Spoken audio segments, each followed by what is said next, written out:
যে গরমে মানুষ ফ্যান ছাড়া 1 মিনিট থাকতে পারে না, সেই গরমের মধ্যে আপনার আমার মা বোনেরা চুলার আগুনকে সামনে নিয়ে ফ্যান ছাড়া পাকঘরের মধ্যে, রান্নাঘরের মধ্যে দিন রাত রান্না করেছে আপনাকে আমাকে খাওয়ানোর জন্য, আপনাকে আমাকে খাওয়ানোর জন্য।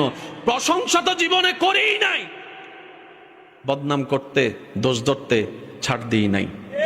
অনেক মা বোনরা দেখবেন সারা দিন শ্বশুর বাড়িতে কাজ করার পর নাম পায় না, কিন্তু তরকারিতে যদি একদিন লবণ কম হয়, শুনি নাই আরো জোরে, আর যদি ভুল করে তরকারিতে চুল পাওয়া যায়,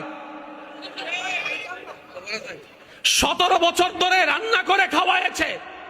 যে গরমে মানুষ ফ্যান ছাড়া 1 মিনিট থাকতে পারে না, সেই গরমের মধ্যে আপনার আমার মা বোনেরা চুলার আগুনকে সামনে নিয়ে ফ্যান ছাড়া পাকঘরের মধ্যে, রান্নাঘরের মধ্যে দিন রাত রান্না করেছে আপনাকে আমাকে খাওয়ানোর জন্য, আপনাকে আমাকে খাওয়ানোর জন্য।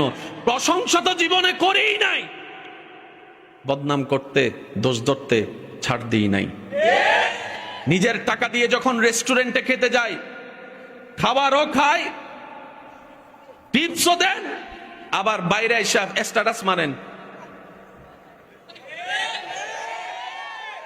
কয়জন আছেন ফেসবুকে স্ট্যাটাস দিয়েছেন, মা আপনাকে ধন্যবাদ, আজীবন রান্না করে খাওয়াইছেন। কয়জন স্বামী আছেন স্ট্যাটাস দিয়েছেন, বউ তোমাকে ধন্যবাদ, নিজের কষ্ট সহ্য করে তুমি আপনাকে রান্না করে খাওয়াইছো। কয়জন আছে? একজনও নাই।